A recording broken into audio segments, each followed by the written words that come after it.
Para mim? Acho que sim, né? Quero convidá-los para abrir a Bíblia em Números, capítulo 9.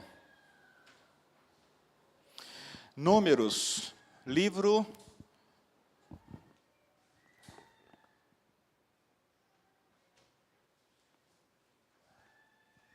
dos Números, capítulo 9, do verso 15 até o 23. Diz assim o texto: No dia em que foi armado o tabernáculo, a tenda da aliança, a nuvem o cobriu. Desde o entardecer até o amanhecer, a nuvem sobre o tabernáculo parecia uma coluna de fogo. Era assim que sempre acontecia. À noite, a nuvem que cobria o tabernáculo tinha aparência de fogo. Cada vez que a nuvem se elevava da tenda, o povo de Israel levantava acampamento e a seguia. No lugar onde a nuvem parava, eles acampavam. Assim viajavam e acompanhavam por ordem do Senhor para onde ele os conduzia. A nuvem estava sobre o tabernáculo. Enquanto a nuvem estava sobre o tabernáculo, permaneciam acampados. Se a nuvem ficava sobre o tabernáculo por muito tempo, os israelitas permaneciam ali e cumpriam as obrigações para com o Senhor. Às vezes, a nuvem permanecia apenas alguns dias sobre o tabernáculo, de modo que o povo também ficava apenas alguns dias, conforme o Senhor ordenava. Então, por ordem do Senhor, levantavam acampamento e seguiam viagem. Às vezes, a nuvem parava durante a noite e se elevava na manhã seguinte. Dia ou noite, porém, quando a nuvem se elevava, os israelitas levantavam acampamento e seguiam viagem. Se a nuvem permanecia sobre o tabernáculo por 2 dias, 1 mês ou 1 ano, ficavam acampados e não seguiam viagem. Mas, se a nuvem se elevava, levantavam acampamento e seguiam viagem. Com isso, acampavam por ordem do Senhor e viajavam por ordem do Senhor, e cumpriam tudo o que o Senhor lhes ordenava por meio de Moisés. Palavras do Senhor. Vamos orar mais uma vez? Pai, fala conosco nessa manhã. Continua falando conosco. Agora, pedimos que por meio da palavra lida, o Senhor possa alcançar o nosso coração e trazer, ó Deus, encorajamento. Trazer, Senhor, ensino, edificação e, acima de tudo, Pai, glorificando o Teu nome, Pai. O Senhor é aquele que é glorificado quando a igreja está diante da Tua palavra, buscando o ensino e buscando a direção e a dependência por meio da palavra. Então, nós pedimos, glorifica, Senhor, o Teu nome. Nós te pedimos isso no nome de Jesus. Amém. Queridos, toda jornada tem o seu ritmo. Esse é o tema da minha mensagem nessa manhã. Toda jornada, ou todo caminho, tem o seu ritmo. E aí o subtema, eu diria assim, para onde a igreja está indo? Para tornar isso mais pessoal ainda, para onde você está indo? Para onde que você está indo? O Renan e a Laís falaram que nos próximos 2 anos eles estão pensando em ir para o Camboja e ficar lá. Trabalhar, servir, enfim, o plano está mais ou menos desenhado. E nós, nos próximos 1 ano, 2, 3, para onde que nós estamos indo? A gente está indo para algum lugar? Na sua vida pessoal, você tem um plano, você está caminhando, você está em movimento, para onde você está indo? Onde você quer chegar? Como que você ouve a Deus a respeito desse plano? O livro de Números, queridos, ele tem esse título porque traz várias passagens que se ocupam com aquelas listas numéricas, né? Quando você vai ler o livro de Números, fica até chato, né? aquelas listonas assim, você fala, o que é isso, gente?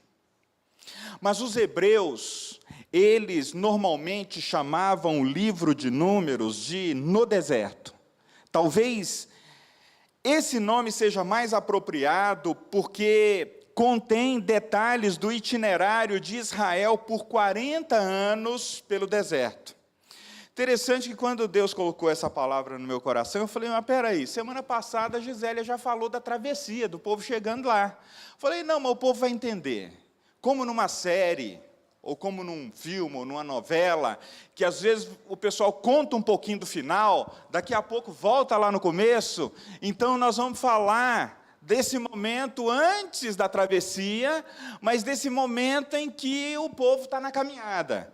E as pessoas estão tentando descobrir o seu ritmo. E nós, como pessoas e igreja, estamos também tentando entender o que Deus quer de nós e onde Ele quer nos levar.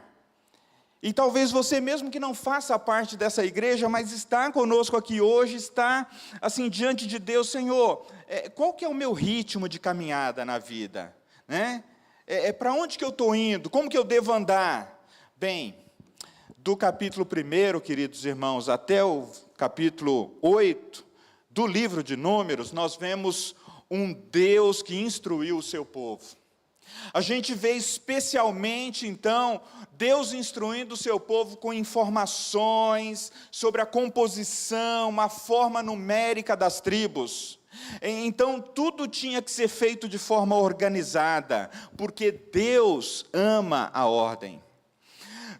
Dos capítulos 9, que a gente leu alguns versos, até o capítulo 10, a gente vê Deus guiando o seu povo através da nuvem. Esse foi o destaque do texto que a gente leu, né? Guiando o seu povo através da nuvem. Deus pensou em tudo. Ele considerou cada detalhe de um planejamento bem articulado. Então vejam, irmãos e irmãs, como Deus não deseja ver a nossa vida estacionada. Deus não nos criou para estarmos estáticos, sempre parados no mesmo lugar. Se você for pensar do ponto de vista da saúde, as pessoas já criaram até alguns movimentos, né, chamado assim, movimente-se, saia do sofá, faça uma caminhadinha, coloque o seu corpo em movimento, porque pensando na saúde física, isso é importante para você. E Deus, pensando em nós como um todo, Ele nos criou para estar em movimento. E à medida que a gente compreende isso, a gente compreende que Deus é um Deus de movimento. Lá no Gênesis, né? A terra era sem forma e vazia, então Deus cria o movimento, né? Haja luz, né? Haja firmamento. Ele cria as coisas, Ele cria o ser humano, Ele nos chama para participar desse movimento que Ele está presente no mundo, agindo, e agora Ele coloca o ser humano, a obra-prima da sua criação, para ministrar junto com Ele. Mas vejam só, voltando para o nosso texto, enquanto aquele povo estava acampado no Sinai, os israelitas, eles foram preparados de diversas formas. Veja só, sempre que Deus quer te levar para um novo caminho, pode observar, Ele começa a te preparar de algumas formas. Ele começa a te dar experiências que às vezes você nem está percebendo que Ele está te preparando para outra coisa. Às vezes nós nos fixamos na nossa história de dor, na nossa história de perda, na nossa história de falta, e às vezes a gente diz para Deus, será, Senhor, que eu teria alguma coisa para oferecer aos outros? Mas o pastor Rick Warren, lá naquele livro famoso dele, chamado Uma Vida com Propósito, ele diz que Deus nunca desperdiça uma dor. Se você tem uma história marcada por uma dor profunda, não é se você tem uma história marcada por dor, porque todos nós temos alguma história de dor, mas uma história marcada por uma profunda dor, ao ponto de você imaginar ou pensar que você está sendo paralisado por essa história. Comece a pensar que Deus, embora não tenha desejado que você passasse por aquela dor, mas Ele permitiu que você passasse por essa dor, Ele não ignora, Ele não desperdiça, e Ele pode redimir, Ele pode curar, Ele pode restaurar você, e você, por meio dessa dor, levar saúde, levar cura, levar alívio, levar refrigério para alguém ainda em situação de dor. Você já parou para pensar nisso? Você já parou para pensar nisso?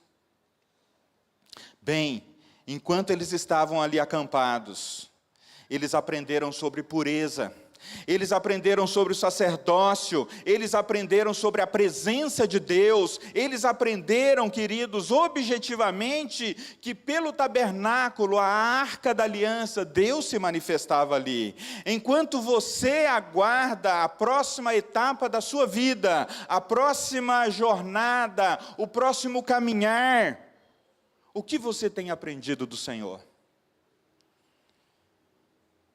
O que você tem aprendido do Senhor? Duas atitudes diante da nuvem que Deus levanta. O texto diz que o povo ficava acampado, mas a nuvem se levantava sobre o tabernáculo. E aquele povo tinha, então, uma rotina de montar as tendas, montar o lugar do tabernáculo, colocar a arca da aliança, e a nuvem se manifestava sobre o tabernáculo. E Deus já tinha dito, olha, à medida que a nuvem caminhar, vocês vão caminhar seguindo a nuvem. Talvez muitos ali pudessem dizer assim, poxa vida, acabamos de montar o acampamento, vamos ter que sair de novo. A gente acabou de colocar tudo no lugar. Imagine-se, ou aquela pessoa que gosta de tudo organizado, quando você faz a mudança e coloca tudo no lugar, e de repente, 1 mês, 2 meses depois, você tem que sair. O texto diz que a nuvem podia, de um dia para o outro, se movimentar, e o povo precisava seguir. Às vezes ficava 1 semana, 1 mês ou ano, porque Deus estava trabalhando ali com o povo. Agora imagina quantas pessoas diferentes que estavam ali no meio daquele grupo, alguns bem tradicionais, dizendo assim, olha, o que foi feito no passado, nós queremos fazer hoje, queremos continuar fazendo amanhã. Mas havia outras pessoas que eram um pouco mais, assim, que pensavam que poderiam seguir a liderança de Moisés, e dizer, olha, se Moisés for para lá ou para cá, a gente vai segui-lo. E ainda havia, no meio daquele grupo, pessoas que criam na soberania de Deus e diziam, olha, talvez até Moisés precise de uma direção mais específica, mas se Deus falar conosco, a gente quer ouvir a sua voz. O que Deus está falando com você, o que você está aprendendo nesse momento da sua vida, diante da nuvem que se levanta, irmãos e irmãs, 2 atitudes podem acontecer conosco. Nós podemos nos rebelar e permanecer onde a gente se encontra. Talvez esse rebelar-se seja parte da nossa personalidade. Talvez seja parte dos nossos gostos, seja parte dos nossos hábitos, seja parte de, não, eu nasci nesse bairro, eu vou morrer nesse bairro. Não, eu nasci nessa casa, eu criei os meus filhos aqui, meu pai morou no fundo, não, eu vou morrer aqui.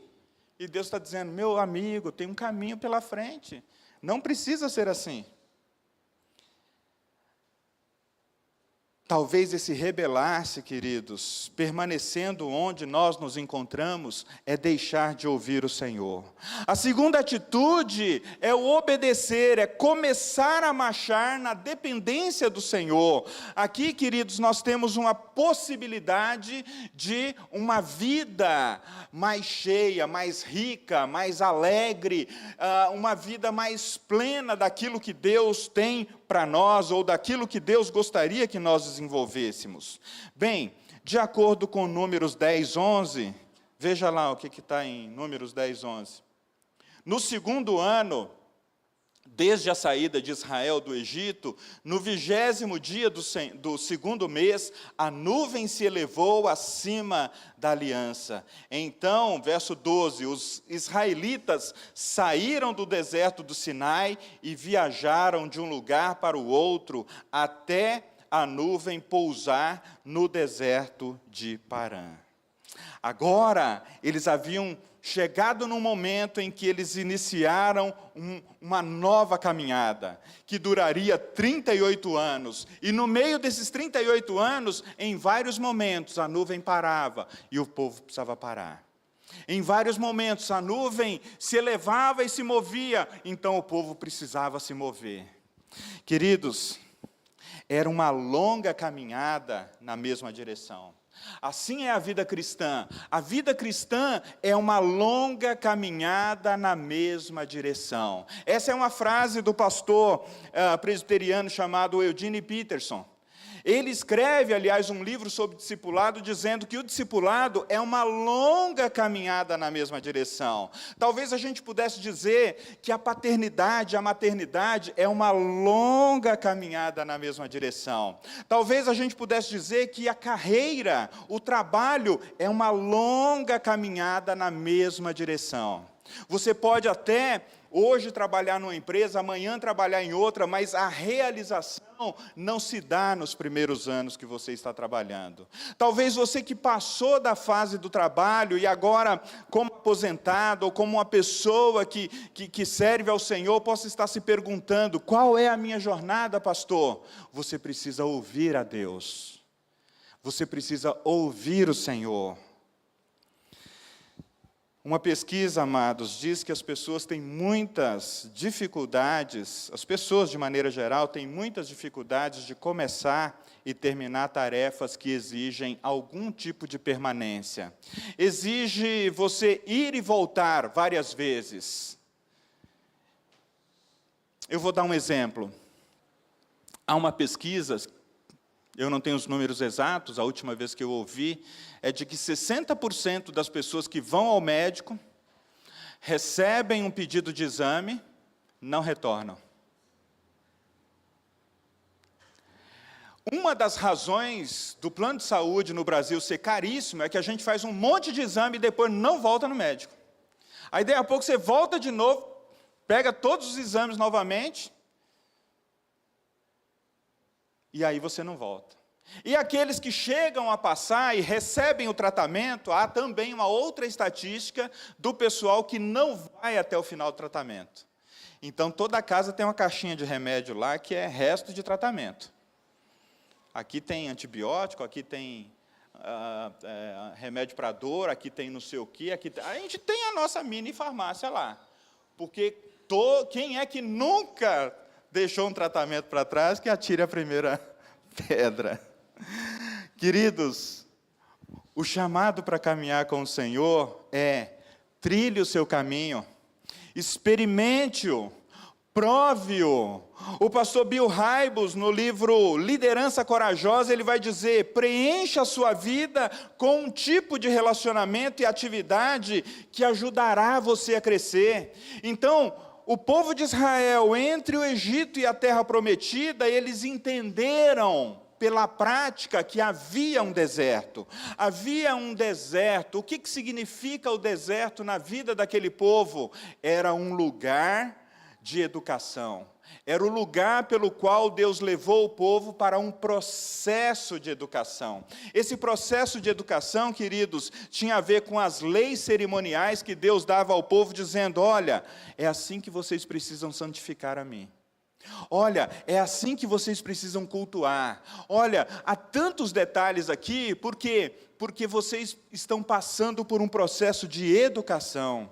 Olha, a manifestação da minha presença tem essas coisas que a gente parece, ou às vezes imagina pensar ser um preciosismo. A gente fala: nossa, mas é assim? Sim, porque Deus era um Deus de ordem. Então a função do sacerdote era uma, a função do levita era outra, a função de quem preparava as coisas, de quem preparava a mesa era outra. Cada um tinha o seu lugar. Queridos, Deus, enquanto você passa por uma espécie de deserto existencial, Deus está num processo de educação para com a sua vida e para com a minha vida. Onde Deus guiou esse povo? Ele os guiou por meio da nuvem. A nuvem era a voz clara de Deus. Você não pode abrir mão de ouvir a voz de Deus enquanto caminha. Essa é uma das lições para nós nessa manhã, queridos. Se você guardar isso, apenas isso, e levar para sua casa, eu vou me dar por satisfeito. Nós não podemos abrir mão de ouvir a voz de Deus enquanto caminha. Não podemos. A nuvem era isso para o povo. O episódio da saída do Sinai, queridos, foi algo singular, emocionante.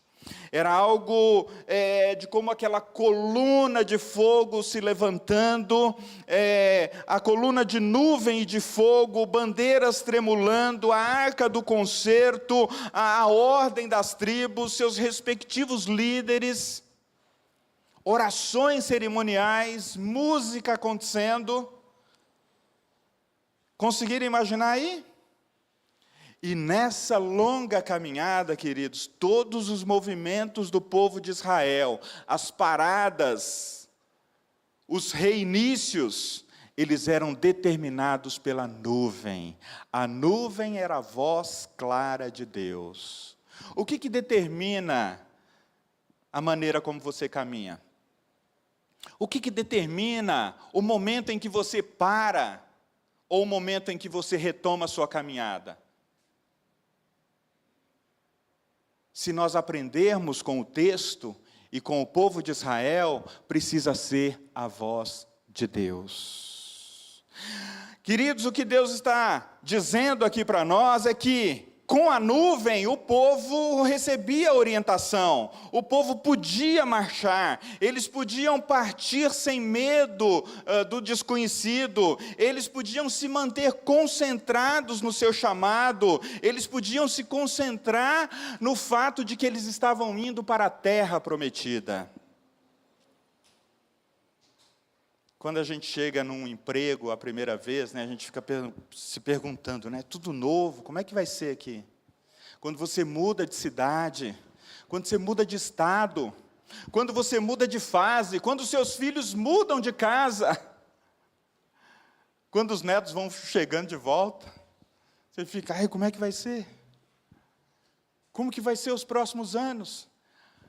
Continue caminhando, ouvindo a voz de Deus, ouvindo o Senhor. Algumas aplicações para nós aqui nessa manhã, queridos. Toda grande jornada, toda grande caminhada tem o seu custo. Tem um investimento. Ouvir de Deus uma palavra clara sobre o destino, sobre uma meta, sobre um alvo, para aqui, para agora, ou para daqui a pouco, ou para o próximo ano, é algo que envolve um esforço da nossa parte. Essa força do começo de cada coisa dá, às vezes, até um frio na barriga, Às vezes dá uma ansiedade. Às vezes o nosso corpo reage até com algumas manifestações assim na pele. O povo e o líder, Moisés, tinham um sentido claro de destino à terra prometida. O segredo, queridos, é não perder Deus como guia. Não importa o momento da sua caminhada, não perca o Senhor como guia. O nosso papel é reconhecer a soberania de Deus sobre todas as coisas e sermos submissos, sem reservas. Desarmar a nossa tenda todas as vezes que for necessário. Juntar tudo e colocarmos em marcha todas as vezes que ouvirmos a voz do Senhor. E seguir rumo à direção que a nuvem estiver indicando, que o Senhor estiver indicando. Segunda coisa para a gente pensar e aplicar, em tempos de mudanças, irmãos e irmãs, mudanças e inovações requer tomada de decisão. Mudança não é teoria. mas é a realidade, é algo que se estabelece, é algo que é visível, é algo que alguém pode ver. Olha, fulano está realmente num processo de mudança. Olha, a igreja está num processo de mudança. Por outro lado, nós sabemos que mudança é estressante. Quem já fez mudança de casa aqui sabe. Eu já fiz 12. Aí, quando eu fiz a 11ª, eu mudei para o condomínio que o meu irmão mora. Aí ele falou, agora você vai quietar, né? Agora você vai parar. Você vai morrer aqui, vai aposentar aqui. Eu falei, não sei. E eu nem tinha convite da Vila Sônia. Daí a pouco o caminhão está chegando. Eu não acredito, você está mudando de novo. Mudança é estressante, é sobrecarga, são transformações, são instabilidades. Às vezes somos levados a fazer difíceis mudanças pessoais, irmãos e irmãs. Deus fala, o povo podia ouvir, Moisés era um homem de decisão, mas tomar decisões é difícil. Mas, ao mesmo tempo, tomar decisões é prerrogativa de toda pessoa que quer ser líder de si mesmo. Há um conceito mais novo, né? Antigamente a gente pensava assim que o líder era aquele que liderava apenas os outros, né? Você lidera uma equipe, você lidera no trabalho, você lidera em casa, você lidera a si mesmo, você é líder de si mesmo. Você consegue dizer assim, olha, bom, então, eu tenho algumas metas aqui para o meu dia hoje. Você precisa ser o seu próprio gestor. E quando não está dando certo, você precisa falar para Deus, Senhor, a minha vida não está funcionando. Definitivamente não está funcionando. E você pode falar com uma pessoa que seja próxima do seu coração e dizer, olha, me ajuda a colocar, pelo menos, fazer uma lista aqui, organizar a minha vida, e tentar entender por que não funciona? Mas é necessário, pastor? Pode ser. Pode ser. Não, eu dou conta sozinho, pastor. Pode ser que você dê conta sozinho. Alguém disse, numa pesquisa, que pouco mais que 3 a 5% da população são pessoas autodidatas que funcionam sem ninguém por perto, ajudando-as a organizar a sua própria vida. Apenas 5%. As demais, todas, precisam o tempo inteiro, meio que, olha, eu estou nesse momento, olha, eu estou nesse momento. Queridos, se tomar decisão é uma das prerrogativas principais da liderança em tempos de mudança, nós precisamos trabalhar numa perspectiva eterna e não olhar apenas para as dificuldades do momento. Não tomar decisões com base nas situações do momento, mas com base naquilo que Deus está apontando para o futuro. Tomar decisões afeta quase tudo o que fazemos. Por isso, nossas atitudes de mudança, muitas vezes, a gente as abandona rapidamente. E quando a gente não souber o que fazer, e quando a gente perceber que as mudanças que a gente faz não têm o poder de mudar todas as coisas, irmãos e irmãs, a gente precisa ouvir a palavra do Senhor que diz em 2 Coríntios 12, 9, minha graça é suficiente para você. O nosso desafio, e eu encerro aqui, como pessoas, como igreja, é saber lidar com os momentos de mudança, reduzindo o estresse e superando, na medida da graça de Deus, as pressões que a gente encontra no meio do caminho. E para isso, queridos, algumas dicas que a gente pode buscar aqui para nós, né? E pensar, saiba onde você quer chegar. Como igreja, nós queremos amar a Deus, nós queremos discipular pessoas e queremos que outras pessoas conheçam o Senhor. Cadencie o ritmo da sua caminhada. Todos nós caminhamos em ritmos diferentes. Tem gente que consegue caminhar mais rápido. Encontre o seu ritmo. Estabeleça um lugar de descanso, uma zona de estabilidade para o seu coração, um momento em que você pode ter trabalhado bastante, mas quando você volta para casa, eu vou ficar aqui um tempo diante de Deus, eu vou ficar aqui um tempo diante do Senhor. Pastor, mas você não tem filho pequeno, você não sabe como é que é. Estabeleça um lugar de descanso e refrigério para com Deus. Estabeleça um lugar, esse lugar não é apenas um lugar físico, é essa sensação, é essa experiência de que você está diante do Senhor e a sua vida está nas mãos dEle, e o seu coração descansa no Senhor. Assim como Moisés, tenha pessoas para te assessorar. Moisés tinha lá os robabes, eram os assessores. Imagina, aquele acampamento grande, ele ouvia um, ouvia outro, e eles traziam para Moisés, então, as informações do que estava acontecendo. E, finalmente, irmãos e irmãs, interceda pelo seu projeto de vida, interceda pelo próximo passo que você imagina que Deus está te convidando a dar, e interceda também, se você acha que, não tem caminhada nenhuma não, pastor, vou ficar por aqui mesmo, não estou com muita vontade de caminhar, estou já imaginando a linha de chegada, interceda por isso. Isso não é um pecado em si, de repente você está na estação em que Deus parou com a nuvem dizendo, fica parado aí, pode ficar aí, vou ficar contigo aqui um tempo. Quanto tempo? Um mês, um ano, alguns anos. Mas não deixe de falar com Deus sobre o seu momento atual. Vamos orar?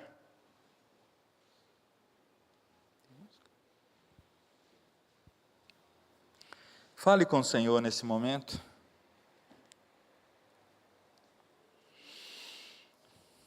Coloque diante dele os seus caminhos, ou coloque diante dele o seu caminho, como sendo esse lugar em que você ouve a voz de Deus, em que você tem a liberdade para parar, você tem a liberdade para retomar a sua caminhada, mas você tem um desejo de ouvir a Deus de maneira mais clara. Eu quero convidar você, queridos, para a gente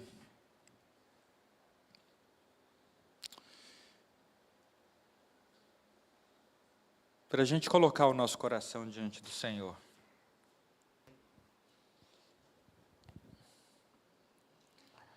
Pai, nós estamos diante da Tua presença e nosso desejo, Pai, é caminhar no ritmo da graça. O ritmo da graça do Senhor provavelmente não nos deixará pelo caminho, mas é um lugar de descanso, um lugar de restauração, um lugar de reparo, um lugar de aprendizado, mas também um lugar em que a nossa alma encontra descanso no Senhor, encontra refrigério em Ti, encontra esse movimento do Espírito, não apenas para fora, mas para dentro da nossa alma e do nosso coração. Ó Deus, ouve a oração do Teu povo aqui nessa manhã. Se alguém aqui, ó Deus, está nesse tempo, ou nessa estação da vida, nesse momento em que ele precisa de direção para ver onde para ver onde retoma, ou para ver novas possibilidades na sua caminhada, ó Espírito Santo, fala com teu filho, fala com a tua filha. Fala conosco como igreja, Pai. Não nos permita, Senhor, caminhar sem ouvir a voz clara que vem da nuvem da Tua presença. Não nos permita, Senhor, deixar, ó Deus, de caminhar, ou muito menos, deixar de parar quando deveríamos parar, apenas para receber, apenas para ouvir.